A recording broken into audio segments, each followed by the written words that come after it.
આજે આપણે ઇન્ટરનેટ ઉપર માહિતીની શોધ છે કે કઈ રીતે કરી શકીએ એ અંતર્ગત જોશું કે તમને ખ્યાલ જ છે કે ઇન્ટરનેટ ઉપર માહિતી છે કઈ રીતે આપણે સર્ચ કરી શકીએ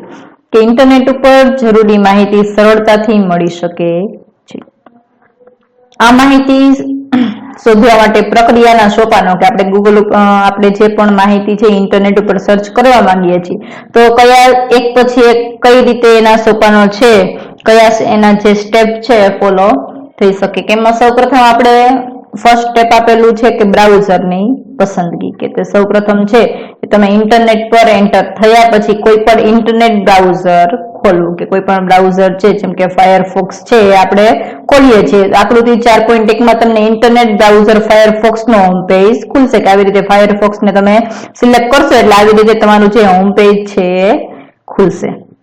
બરાબર કે આવી રીતે બ્રાઉઝર ની પસંદગી કરી ત્યારબાદ એની અંદર તમે આ જે હોમ પેજ ખોલ્યું ત્યારબાદ હવે એ હોમ પેજ ખુલશે પછી તમારે એમાંથી સર્ચ એન્જિનની પસંદગી કરવાની છે કે બ્રાઉઝરના સર્ચ બાર ઉપર સર્ચ એન્જિનની વેબસાઇટનું નામ લખવાથી બરાબર કે અહીંયા જે આપણને સર્ચ બાર છે એ આપવામાં આવેલું હોય એની અંદર છે એ આપણે જે તે સર્ચ એન્જિન છે એનું નામ લખશું એટલે દાખલા તરીકે www.google.co.in કે એ લખવાથી આકૃતિ 4.2 માં બતાવ્યા મુજબ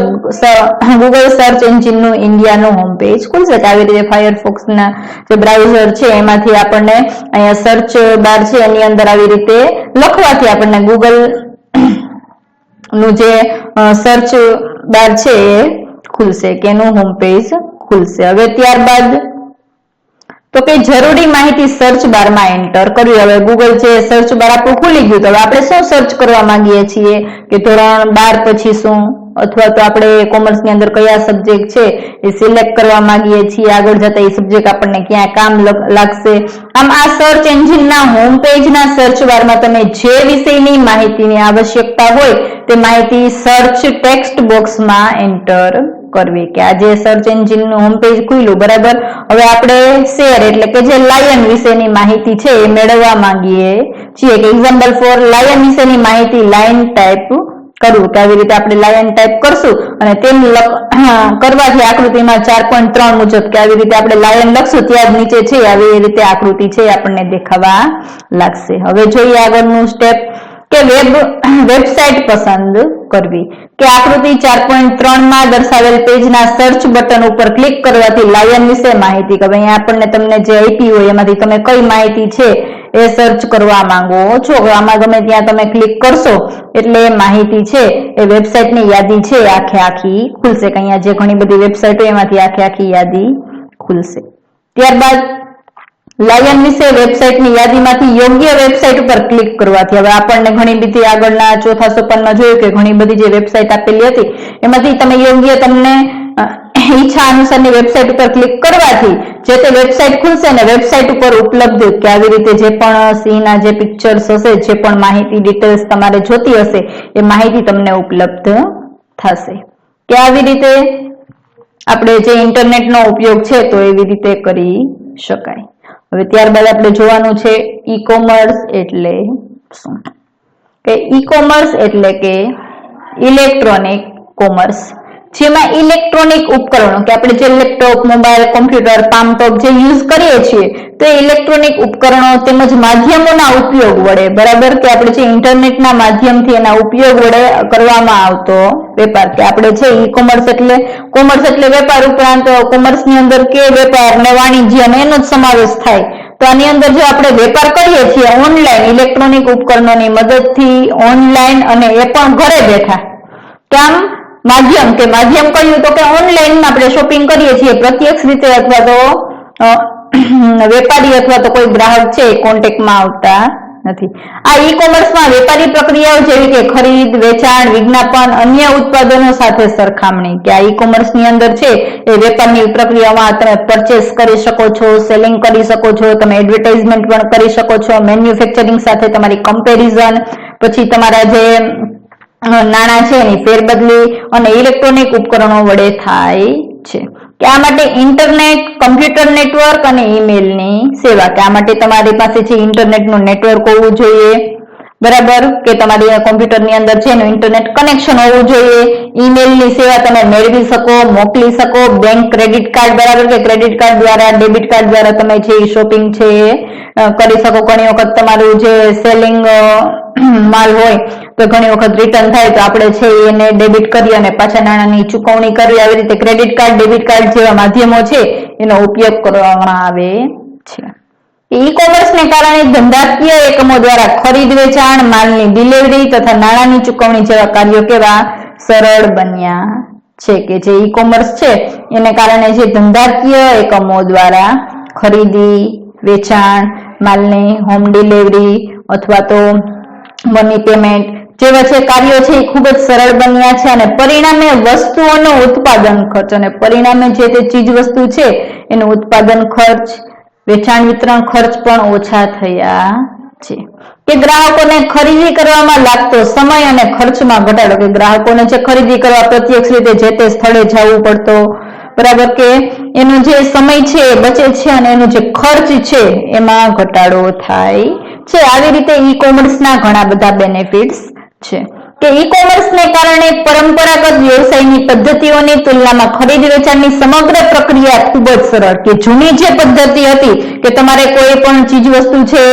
એ ખરીદવાની હોય, કે તમારે કરિયાણાની ચીજ વસ્તુ તો એ સ્ટોર ઉપર જવું પડે, કોઈ પણ ક્લોથ્સની શોપિંગ કરવાની છે કે બેબી વેર હોય કે જેન્ટ્સ વેર હોય તો એ શોપ છે ત્યાં તમારે પરચેસ કરવા જવું પડે. પરંતુ અહીંયા ઘરે બેઠા તમને અનેક વૈવિધ્યવાળી ચીજ વસ્તુઓ અને અનેક પ્રકારના સ્ટોર છે એ ઉપલબ્ધ છે. એટલે જૂની પદ્ધતિને સ્થાને આ નવી પદ્ધતિ છે એ ખૂબ જ સારી, સરળ અને ઝડપી બની છે. ઈ કોમર્સની મદદથી કોઈ પણ સમય અને સ્થળેથી વ્યવસાય કરી શકાય છે. કે ઈ કોમર્સ છે એની મદદથી કોઈ પણ સમયે, કદાચ તમે પ્લેનમાં બેઠા હો, ટ્રેનમાં બેઠા હો, બસમાં બેઠા હોય કે ઘરમાં બેઠા હોય કે કોઈ પણ ની ઘરે ગયા હોય તો ત્યાં બેઠા તમે તમારું આ જે વર્ક છે તે કરી શકો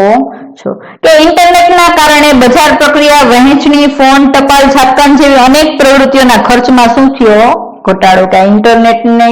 ઓનલાઈન શોપિંગનું જે પ્રમાણ વધ્યું છે એને કારણે બજારની જે પ્રોસેસ છે, પછી વહેંચણી કરવા માટે અથવા તો જે ફોન, ટપાલ, છાપકામ જેવા જે એડવર્ટાઇઝમેન્ટ માટે આપણે જે પેમ્પલેટ્સ કે જે લેટર છે એ મોકલવા પડતા તે પ્રવૃત્તિઓના ખર્ચમાં શું થયો? ઘટાડો થયો છે. અને ઈ કોમર્સને કારણે માલની ખરીદી કે વેચાણ માટે વેપારીએ લાંબુ અંતર કાપવું પડતું નથી. કે ઇલેક્ટ્રોનિક કોમર્સ છે એને કારણે માલની ખરીદી અથવા તો વેચાણ કરવા માટે વેપારીએ કોઈ પણ લાંબુ અંતર કાપવું પડતું નથી. પરિણામે પરિવહનના સમય અને ખર્ચમાં ઘટાડો થાય છે અને પરિણામે જે આવવા જવાનો જે ખર્ચ છે, ટ્રાન્સપોર્ટેશન ખર્ચ, એના ખર્ચમાં ઘટાડો થાય છે. ઈ કોમર્સ વધુ સારી અને ત્વરિત ગ્રાહક સેવા, કે ઈ કોમર્સ છે એ ખૂબ જ વધારે સારી અને ત્વરિત જ આપણે જોઈએ ત્યારે તરત જ સેવા પૂરી પાડે છે. કે ઇન્ટરનેટ દ્વારા માહિતી સંચારની પ્રક્રિયા ઝડપથી થાય છે અને ગ્રાહક સાથે સરળતાથી સંવાદ થતો હોવાથી ઉત્પાદનની કિંમત, માલની ગુણવત્તા તથા અન્ય પ્રશ્નોના ઉકેલ સરળતાથી, કે આમ ગ્રાહક સાથે સરળતાથી, કે આપણે મેસેજ દ્વારા છે એ માહિતી જોઈ શકીએ છીએ, મેળવી શકીએ છીએ, માહિતીનો સંચાર કરી શકીએ છીએ. તેથી ઉત્પાદનની જે કિંમત છે, માલની ગુણવત્તા અને અન્ય પ્રશ્નોના ઉકેલ છે એ સરળતાથી મેળવી શકાય છે. કે વસ્તુ સંબંધી સેવા કે મુશ્કેલીનું નિવારણ, કે વસ્તુને સંબંધી કોઈ પણ સેવા છે અથવા તો આપણે જે વસ્તુ પરચેસ કરી આપણને હોમ ડિલિવર થઈ ગઈ, ત્યારબાદ આપણે છે એમાં કઈ પણ નુકસાની છે અથવા તો એનાથી તમને કઈ પણ મુશ્કેલી છે તો તમે એનું નિવારણ પણ ઝડપથી આપણે છે એને અમુક દિવસની જે મર્યાદા આપી હોય તો એમાં આપણે રિટર્ન કરી શકીએ છીએ. પછી આપણને ઈ કોમર્સમાં સમાવિષ્ટ પક્ષ અને તેમાં પૂરી પાડવામાં આવતી પ્રવૃત્તિઓ અને સેવાઓના આધારે ઈ કોમર્સ સેવાઓનું કાર્યક્ષેત્ર નીચે પ્રમાણે છે. હવે ઈ કોમર્સ છે તો એની અંદર એના કાર્યક્ષેત્ર આપણને આપ્યા છે 4 પ્રકારના. કે ધંધાથી ગ્રાહક, કે ધંધો છે તો ગ્રાહક છે, પછી ગ્રાહકથી ગ્રાહક, પછી ધંધાથી ધંધો અને ગ્રાહકથી ધંધો. એમાં સૌપ્રથમ આપણે જોશું ધંધાથી ગ્રાહક. કે ધંધાથી ગ્રાહક એટલે કે બિઝનેસ ટુ કસ્ટમર. એ ધંધાથી ગ્રાહક કે બિઝનેસ ટુ કસ્ટમરમાં કે આમાં એક છેડે વેપારી અને બીજા છેડે શું હોય છે? ગ્રાહક હોય છે. શું કીધું આપણને? Business to customer. એટલે એક છેડે વેપારી છે એ બિઝનેસ કરે છે અને બીજા છેડે કસ્ટમર છે એને ખરીદે છે. કે ઇન્ટરનેટ દ્વારા વેબસાઇટના ઉપયોગથી જે વ્યાપારી ગ્રાહકોને તેના ઉત્પાદનો કે સેવાઓનું શું કરે, વેચાણ કરે છે. આપણે જોઈએ છીએ કે ઓનલાઈન શોપિંગ કરીએ છીએ તો બિઝનેસ ટુ કસ્ટમર, કે આપણને જે તે વેપારી પાસેથી ડાયરેક્ટ આપણને માલ પ્રાપ્ત થાય છે, એટલે ઉત્પાદનો અને સેવાઓનું એ વેચાણ કરે છે. અને તેનો આ પ્રકારમાં સમાવેશ થાય છે કે જે પ્રકારની એ સેવા આપે છે તેનો સમાવેશ છે B2C, બરાબર, આ જે ઈ કોમર્સનું જે કાર્યક્ષેત્ર છે એમાં સમાવેશ થાય. ગ્રાહકો કોઈ પણ સ્થળેથી કોઈ પણ સમયે પસંદગીની વસ્તુઓ ખરીદવા માટેનો ઓર્ડર આપે છે, કે ગ્રાહકો છે એ કોઈ પણ સ્થળેથી અને કોઈ પણ સમયે પોતાને જે ચીજ વસ્તુ પસંદ છે એ વસ્તુઓ ખરીદવા માટેનો ઓર્ડર આપે છે. વેચનાર પોતાની વસ્તુનું કોઈ પણ મધ્યસ્થી વગર સીધું જ વેચાણ ગ્રાહકને કરે છે, કે વેચનાર જે વ્યક્તિ છે એ પોતાની જે ચીજ વસ્તુ કે જે બિઝનેસ કરનાર જે વેપારી છે તો એ પોતાની ચીજ વસ્તુનું કોઈ પણ મધ્યસ્થી, જેમ કે જ્યાં માલનું મેન્યુફેક્ચરિંગ થતું હોય તો ત્યાંથી જથ્થાબંધ વેપારી લઈ આવે, જથ્થાબંધ વેપારી પાસેથી છૂટક વેપારી લઈ આવે, તો મધ્યસ્થી તરીકે કોણ થયું, તો કે ઉત્પાદક અને છૂટક વેપારી વચ્ચે મધ્યસ્થી કોણ થાય, તો કે જથ્થાબંધ વેપારી. તો અહીંયા છે મધ્યસ્થીનું સ્થાન નથી, એટલે સીધું જ ડાયરેક્ટ છે એ ગ્રાહકને એ વેચાણ કરે છે. આમ ખરીદનાર એક સ્વતંત્ર ગ્રાહક છે. કે ઓનલાઈન ખરીદ્યા વ્યાપારનું ઉત્તમ ઉદાહરણ છે, કે બિઝનેસ ટુ કસ્ટમર ની અંદર ઓનલાઈન જે શોપિંગ છે એનું બેસ્ટ એક્ઝામ્પલ છે. આ પ્રક્રિયામાં ખરીદ વેચાણ ઝડપથી અને સરળતાથી થતું હોવાથી તે ખૂબ જ પ્રચલિત છે, કે આ પ્રક્રિયાની અંદર જે આપણે કોઈ પણ ઓનલાઈન શોપિંગ છે એ ખૂબ જ સરળતાથી અને ઝડપથી થાય છે તેના માટે પ્રચલિત છે. વસ્તુના છૂટક વેચાણ ઉપરાંત B2C માં ઓનલાઈન બેન્કિંગ, કે વસ્તુનું છૂટક વેચાણ તો થાય જ છે, એની સાથે સાથે કે બિઝનેસ ટુ કસ્ટમરમાં ઓનલાઈન બેન્કિંગ, કે આપણે ઓનલાઈન કોઈ પણ બેન્કિંગના વ્યવહાર છે ડાયરેક્ટ બેંક સાથે આપણે વ્યવહાર ઘર બેઠા કરી શકીએ છીએ. પરિવાર કે ટ્રાન્સપોર્ટેશનની સુવિધા છે ઓનલાઈન બુક કરી શકીએ છીએ, જેવી અનેક સેવાઓનો સમાવેશ છે તે કરવામાં આવ્યો છે. કે આવી રીતે બિઝનેસ ટુ કસ્ટમર, કે આવી રીતે દરેક પ્રકારની સેવા છે એ કસ્ટમર છે એ ઘરે બેઠા ઓનલાઈન મેળવી શકે છે. ત્યારબાદ જોશું હવે આપણે કે બિઝનેસ ટુ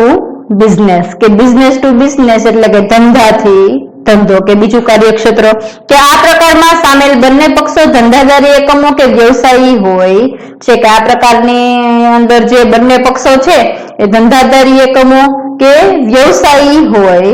છે, કાં તો ધંધાદારી એકમો એકબીજા સાથે વ્યવહાર કરતા હોય અથવા તો વ્યવસાયકારો હોય છે. આજના સ્પર્ધાત્મક યુગમાં ધંધાદારી એકમોએ એકબીજા ઉપર અવલંબિત રહેવું પડે છે, કે ઘણી વખત છે કે ફોર વ્હીલનું મેન્યુફેક્ચરિંગ કંપની છે એ વર્ના હોય કે મર્સિડીઝ હોય કે i10 હોય કે i20, તો એ બધા જેના સ્પેર પાર્ટ્સ છે કે એનું જે રો મટીરિયલ્સ છે એ ખુદ પોતે એના સ્પેર પાર્ટ્સ બનાવતી ના હોય, તો એના માટે જે વ્હીલ બનાવતી કંપની અથવા તો એના જે ફીચર્સ બનાવતી જે કંપની છે તો એની પાસેથી આ રેડીમેડ માલ મંગાવે છે અને ત્યારબાદ ડાયરેક્ટ છે તો એની અંદર એનો વપરાશ કરે છે. આવી રીતે જે મોટો બિઝનેસ કરનાર જે વ્યક્તિ છે તો એને પણ નાના બિઝનેસ ઉપર છે એ અવલંબન રાખવું પડે છે. કે બિઝનેસ ટુ બિઝનેસ વ્યાપારના અવલંબનને સરળ અને વધુ અસરકારક, કે બધી જ જે રો મટીરિયલ્સ છે કે કાચું મટીરિયલ્સ છે એ પોતે મંગાવતા હોય ને પોતે જ મેન્યુફેક્ચરિંગ કરે એવું શક્ય નથી. પોતે પુરવઠાકાર, વિતરક કે અન્ય મધ્યસ્થીઓ સાથે ઈ સંબંધની સ્થાપના કરે છે, કાં તો એ કોઈ એક્સ કંપની પાસેથી માલ મેળવે છે અને વાય નામની વ્યક્તિને એ માલ પૂરો પાડે છે એટલે પુરવઠાકાર તરીકે, અથવા દરેક જગ્યાએ જે ચીજ વસ્તુઓ પૂરી પાડે છે, અથવા અન્ય મધ્યસ્થીઓ સાથે ઈ સંબંધની કે ઇલેક્ટ્રોનિક કોમર્સના જે સંબંધની સ્થાપના કરે છે. કે સામેલ થયેલા વ્યવસાયીઓ વચ્ચે વધુ પારદર્શકતા, કે જે સામેલ થયેલી જે વ્યક્તિઓ છે એની પારદર્શકતાને કારણે વધુ કાર્યક્ષમતા પાર પાડી શકાય છે. કે હવે આપણે અહીંયા બિઝનેસ ટુ બિઝનેસ છે એની અંદર આપણે જોઈ શકીએ કે આપણે છે કે આપણે જેનો બિઝનેસ કરતા હોય તો આપણે માર્કેટિંગમાંથી કે રો મટીરિયલ્સ કે સેલ કે જે ચેન સપ્લાય કે આપણે જે પણ ટ્રાન્ઝેક્શન કે માર્કેટ, તો દરેક બાબતો છે આપણે દરેક ફેસિલિટીઝ આપણે ધરાવતા નથી, પરંતુ જો ટ્રાન્ઝેક્શન માટે બેંક ઉપર આધાર રાખવો પડે તો બિઝનેસ માટે અન્ય લોકો સાથે આપણે હાથ મિલાવવો પડે, માર્કેટની પણ માહિતી મેળવવી પડે. આવી રીતે B2B ની મદદથી વેપારીઓની સામાન્ય વ્યવસાયિક પ્રવૃત્તિઓ જેવી કે પુરવઠાનું વ્યવસ્થાપન, કે આપણે કેટલા પુરવઠાની જરૂર છે, આપણી પાસે કેટલો અત્યારે હાલમાં ઉપલબ્ધ છે, માલના જથ્થાની યાદીનું વ્યવસ્થાપન, કે આપણી પાસે કેટલો માલ છે અને કેટલો જથ્થો છે એની યાદી છે એની વ્યવસ્થા ગોઠવવી, ચુકવણીનું વ્યવસ્થાપન વગેરેની કાર્યક્ષમતામાં શું થાય? વધારો થાય છે કે એક બિઝનેસ છે એ બીજા બિઝનેસ સાથે કોન્ટેક્ટમાં આવે છે અને એને કારણે એનું જે કાર્ય છે એ ખૂબ જ સરળ બને છે. ત્યારબાદ જોશું આપણે ગ્રાહકથી ગ્રાહક કે કસ્ટમર ટુ કસ્ટમર કે આ પ્રકારની વ્યવસ્થામાં ગ્રાહકથી ગ્રાહકના વ્યાપારની પ્રવૃત્તિઓ જોડાયેલી છે કે આ પ્રકારનું જે વ્યવસ્થા છે તેમાં ગ્રાહકથી ગ્રાહકની જે પ્રવૃત્તિ જોડાયેલી છે અને વેબસાઇટ ઉપર ઇન્ટરનેટનો ઉપયોગ કરતા વેચનાર કે ખરીદનાર બંને ગ્રાહક જ છે કે વેબસાઇટ ઉપર ઇન્ટરનેટનો જે ઉપયોગ કરનાર વ્યક્તિ છે એ વેચનાર છે એ પણ એક ગ્રાહક છે અને ખરીદનાર છે એ પણ ગ્રાહક છે. કોઈ પણ મધ્યસ્થી વિના ગ્રાહકોને ખરીદ વેચાણની ઓનલાઈન સુવિધા પ્રાપ્ત થાય છે કે કોઈ પણ કે જે વેચનાર વ્યક્તિ છે એ પણ કોઈનો કસ્ટમર છે કે જે મેન્યુફેક્ચરિંગ બ્રાન્ડ હશે એની પાસેથી માલ લેતો હશે અને આપણને પૂરો પાડે કે આ પ્રકારનું ઉત્તમ ઉદાહરણ હરાજીની સાઇટ ઉપર કે ઓક્શન કે ઇલેક્ટ્રોનિક ઓક્શન કે જો ગ્રાહકે કોઈ પણ વસ્તુ વેચવી હોય કે વસ્તુ હરાજીની સાઇટ ઉપર યાદી સ્વરૂપે મૂકે છે કે આપણે કોઈ પણ ચીજ વસ્તુનું વેચાણ કરવું હોય તો એક જે હરાજીની સાઇટ આવે તેના ઉપર ચીજ વસ્તુ છે એ વેચાણ માટે મૂકવામાં આવે છે અને અન્ય વ્યક્તિઓ તેની બોલી લગાવે કે જે ભાવ લગાવે છે અને આપણને મંજૂર હોય તો આપણે એનું સેલિંગ કરીએ છીએ. ઊંચી કિંમત આપનાર વસ્તુની શું કરે છે? ખરીદી કરે છે. આ ઉપરાંત આપણે એના કરતા પણ આનાથી તો વાકેફ જ છીએ કે OLX.com કે તમારા સોફાસ છે કે ક્રોકરી અથવા તો કોઈ બી આઈટમ છે, બાઇક છે કે ફોર વ્હીલ છે તો એના ઉપર તમે છે એ પિક્સ છે મૂકી અને એ હરાજીની સાઇટ જ છે કે OLX.com છે, Quicker.com કે એના દ્વારા છે આપણે લોકો સુધી આપણે જે સેલિંગ કરવા માંગીએ છીએ તો લોકો સુધી એ માહિતી મળી શકે છે અને વેચનાર ગ્રાહક પોતાની વસ્તુની માહિતી અને વેચાણ કિંમત જાહેર કરે છે કે વેચનાર જે વ્યક્તિ છે એ પોતે છે એ વસ્તુ છે કેટલા વર્ષ વાપરેલી અથવા તો એની શું ફીચર્સ છે કે કેટલા વર્ષ યુઝ કરેલી છે અને કેટલામાં એ સેલ કરવા માંગે છે. આમ ખરીદનાર તેની સાથે વાટાઘાટો થયા પછી ખરીદ વેચાણની કે આવી રીતે ખરીદનાર અને વેચનાર વચ્ચે વાટાઘાટો થાય છે ત્યારબાદ આ ખરીદ વેચાણની જે પ્રક્રિયા છે એ થાય છે. આમ કસ્ટમર ટુ કસ્ટમર છે ઘરે બેઠા છે આપણે કોઈ પણ ચીજ વસ્તુનું વેચાણ છે તે કરી શકીએ છીએ. ત્યારબાદ આપણે જોશું C2B કે કસ્ટમર ટુ બિઝનેસ કે C2B માં કે આ પ્રકારના ઈ કોમર્સમાં ગ્રાહકને પરવડે તે રીતે અથવા તો નિશ્ચિત ઉત્પાદન કે સેવા માટે ગ્રાહક ચૂકવવા ઈચ્છતો હોય તે કિંમતથી વ્યાપક શ્રેણીમાં ઉત્પાદન અને સેવાની પસંદગી મળે છે કે આ પ્રકારની સેવાઓ કે ઉત્પાદન કરતા ધંધાકીય એકમો ઉત્પાદન કે સેવા માટે પોતાની વેચાણની શરતો અને કિંમત જણાવે છે અને આ પદ્ધતિ ભાવતાલમાં થતો સમયગાળો ઘટાડે છે કે આમાં કસ્ટમર ટુ બિઝનેસ કે આ પ્રકારનું જે ઈ કોમર્સ છે જેની અંદર ગ્રાહકને પરવડે કે ગ્રાહકોને આ વસ્તુ કેટલામાં પરવડશે કે કેટલામાં એ ખરીદશે એ રીતે અથવા તો નિશ્ચિત ઉત્પાદન કે સેવા માટે ગ્રાહક ચૂકવવા કે કોઈ પણ વસ્તુ છે એ ખરીદવા માટે કે એના માટે છે એ ગ્રાહક કેટલા બજેટ સુધીમાં નાણાં ચૂકવી શકે તે કિંમતથી વ્યાપક શ્રેણીમાં ઉત્પાદન અને સેવાની પસંદગી મળે છે કે આ જે ઉત્પાદન છે અને સેવા છે એની પસંદગી મળે. તો આ પ્રકારની સેવાઓ કે ઉત્પાદન કરતા ધંધાકીય એકમો ઉત્પાદન કે સેવા માટે પોતાની વેચાણની શરતો આમ જે ઉત્પાદન અને સેવાઓ છે એનું ઉત્પાદન કરતા જે એકમો છે તે પોતાનું વેચાણની જે શરતો છે કે કેટલા બજેટ સુધીમાં સેલ કરી શકે અથવા એની વેચાણની જે શરતો અને કિંમત જણાવે છે અને જો ગ્રાહકને અનુકૂળ લાગે અને ભાવતાલમાં છે એનો સમયગાળો ઘટાડે છે તથા ગ્રાહક ધંધાકીય એકમની પરિવર્તનશીલતા વધારે છે કે ગ્રાહકના લીધે ધંધામાં છે નવું પરિવર્તન આવે છે. આ પ્રક્રિયામાં ગ્રાહક દ્વારા ચૂકવણી ગ્રાહક નક્કી કરશે કે આ વસ્તુ મને છે આટલા બજેટ સુધીમાં પોસાય તેમ છે. આમ ઈ કોમર્સની આ ઉપરાંતની પણ કેટલીક અન્ય વ્યવસ્થા છે જેમાં સરકારને એક સ્વાયત્ત અસ્તિત્વ માની લઈએ તો નીચે મુજબની વ્યવસ્થા કરવામાં આવે છે કે સરકાર દ્વારા જ વ્યવસાય, સરકારથી નાગરિક અને સરકારથી સરકાર કે જે સરકારનું અસ્તિત્વ છે તો એને કારણે જે નીતિ નિયમોને કારણે છે નીતિમત્તાને કારણે જે આ વ્યવસાય છે તેનું મહત્વ છે. સરકારથી જ દરેક જે નાગરિક છે તેને સ્વતંત્રતા દરેક પ્રકારના છે ફરજો અને નિયમો અને હક પ્રાપ્ત થાય છે અને સરકારથી સરકાર છે તો સરકાર દ્વારા જે નિયમો બનાવવામાં આવે છે અને એના દ્વારા છે આખા જે નીતિ નિયમો છે એનું સ્ટ્રક્ચર છે એ માળખું ઘડાય છે. ત્યારબાદ આપણે જોશું ત્યારબાદ આપણને આપ્યા છે કે ઈ કોમર્સના સફળ અમલીકરણ માટે જરૂરી સાધનો, કે આ ઈ કોમર્સમાં કે B2B C2C,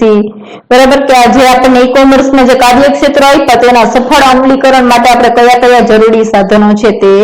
જોઈએ. કે કોઈ પણ બિઝનેસ શરૂ કરવા માટે પ્રાથમિક તબક્કે મૂડી, માનવ સંસાધન અને યંત્રોની જરૂર પડે છે. કે સૌપ્રથમ આપણે ધંધાની શરૂઆત કરવી હોય તો શું જોઈએ? નાણાં જોઈએ. પછી માનવ સંસાધન કે માનવી છે એની જરૂરિયાત ઉદ્ભવે, ત્યારબાદ યંત્રોની જરૂર પડે, અને ઈ કોમર્સમાં ઉપરયુક્ત જણાવ્યા ઉપરાંતના સાધનોની પણ જરૂર રહે છે. જેમાં પેલું આપ્યું છે વેબસાઇટ, કે વેબસાઇટને વિકસાવવી, તેનું સંચાલન કરવું, જાળવણી કરવી અને સંવર્ધિત કરવી. કે જે વેબસાઇટ છે, આપણે જે પણ વેબસાઇટ છે વિકસાવીએ છીએ તેનું વ્યવસ્થિત રીતે સંચાલન કરવું પડે છે, એને જાળવી રાખવાની છે અને એને સુરક્ષિત રીતે રહે અને જરૂરી એમાં સમયાંતરે ફેરફાર કરવા. આમ વેબસાઇટમાં વેબ એટલે કે www કે વર્લ્ડ વાઇડ વેબ, જ્યારે સાઇટ એટલે કે સ્થળ, કે જે તે જગ્યાએ આપણું જે છે વેબ અને સાઇટ એટલે કે જે સ્થળ, કે સાદી ભાષામાં વેબસાઇટ એટલે કે વર્લ્ડ વાઇડ વેબ પર પેઢીનું સરનામું, કે આપણે જે પણ વેબસાઇટ છે એના ઉપર પેઢીનું સરનામું. અલબત્ત વેબસાઇટ એ કોઈ ભૌતિક કે ભૌગોલિક સરનામું નથી, પરંતુ પેઢી દ્વારા પૂરી પાડવામાં આવતી તમામ સામગ્રી, કે આ પેઢી દ્વારા કઈ કયા ફીચર્સ અથવા તો કઈ કઈ માલ સામગ્રી છે એનું ઓનલાઈન છે વેચાણ કરવામાં આવે છે, એ બધી બાબતો દર્શાવતું સંકલિત સ્વરૂપ, એટલે પેલું થયું વેબસાઇટ. બીજું ઇન્ટરનેટ જોડાણ ધરાવતું કમ્પ્યુટર, કે ઈ કોમર્સમાં જે વેપારી કે ગ્રાહકો ખરીદ વેચાણ કે અન્ય ધંધાકીય પ્રવૃત્તિઓમાં જોડાય, કે ઈ કોમર્સની અંદર જે પણ વેપારી છે, ગ્રાહકો છે, એ ખરીદી કરે, વેચાણ કરે કે અન્ય કોઈ પણ ધંધાકીય પ્રવૃત્તિઓમાં જોડાય તો તે માટે તેઓના કમ્પ્યુટર્સ ઇન્ટરનેટ નેટવર્કથી જોડાયેલા હોવા જોઈએ. કે જે વેપારીઓ છે કે ગ્રાહકો છે ખરીદ વેચાણ કરે તો બંને એકબીજાથી ઇન્ટરનેટ નેટવર્ક દ્વારા કનેક્ટિંગ હોવા જોઈએ. ત્યારબાદ ક્રેડિટ કાર્ડ અને ડેબિટ કાર્ડ, કે ઈ કોમર્સમાં કે તમે જો ઓનલાઈન શોપિંગ કરતા હોય તો તમારી પાસે ક્રેડિટ કાર્ડ અથવા તો ડેબિટ કાર્ડ છે તે હોય તો તમારે છે પેમેન્ટની અનુકૂળતા વધારે સારી રહે. અને હવે કેશ ઓન ડિલિવરી છે એ પણ થઈ શકે છે, કે ઈ કોમર્સમાં ખરીદ વેચાણ કરતા વેપારીઓ એકબીજાથી પરિચિત હોતા નથી. આથી બંને વચ્ચે જે નાણાકીય લેવડ દેવડના પ્રશ્નો ઉભા થાય છે. ખરીદી કરનાર ખરીદી પહેલા નાણાં આપતા જોખમ અનુભવે છે, કે જે ખરીદી કરનાર વ્યક્તિ છે એ નાણાં આપતા પહેલા જોખમ અનુભવે છે, અને જ્યારે વેચનાર નાણાં મળ્યા પહેલા માલ આપતા જોખમ, એટલે આપણને નાણાં નથી મળ્યા આપણે એને કેમ માલ આપીએ, એને નાણાંનું પેમેન્ટ નથી થયું, બરાબર, તો એવી રીતે બંને પક્ષે છે જોખમ અનુભવાય છે. અને આ સમસ્યા છે ક્રેડિટ કાર્ડ અને ડેબિટ કાર્ડ દૂર કરે છે. આ કાર્ડ દ્વારા ચૂકવણી એવી રીતે થાય છે કે ચૂકવણીના આદેશ પછી 7 દિવસમાં ચૂકવણી છે તે અટકાવી શકાય છે. કે આપણે જે નાણાંનું પેમેન્ટ કર્યું તો કદાચ આપણે જે ઈચ્છા હતી એ પ્રમાણે આપણને માલ નથી મળ્યો તો આપણે જે નાણાંનું પેમેન્ટ છે એ અટકાવી શકીએ છીએ અને રિટર્ન કરી શકીએ છીએ. આમ આ જે પ્લાસ્ટિક નાણું, બરાબર છે, આ ક્રેડિટ કાર્ડ અને ડેબિટ કાર્ડને પ્લાસ્ટિક નાણું પણ કહેવામાં આવે છે, કે આ કાર્ડ પણ ઈ કોમર્સના વ્યવહારમાં ખૂબ જ અગત્યનું છે તે સ્થાન ધરાવે છે. બસ આજના સેશનમાં આપણે અહીંયા ઈ કોમર્સના સફળ અમલીકરણ માટે જરૂરી સાધનો ત્યાં સુધી રાખીએ.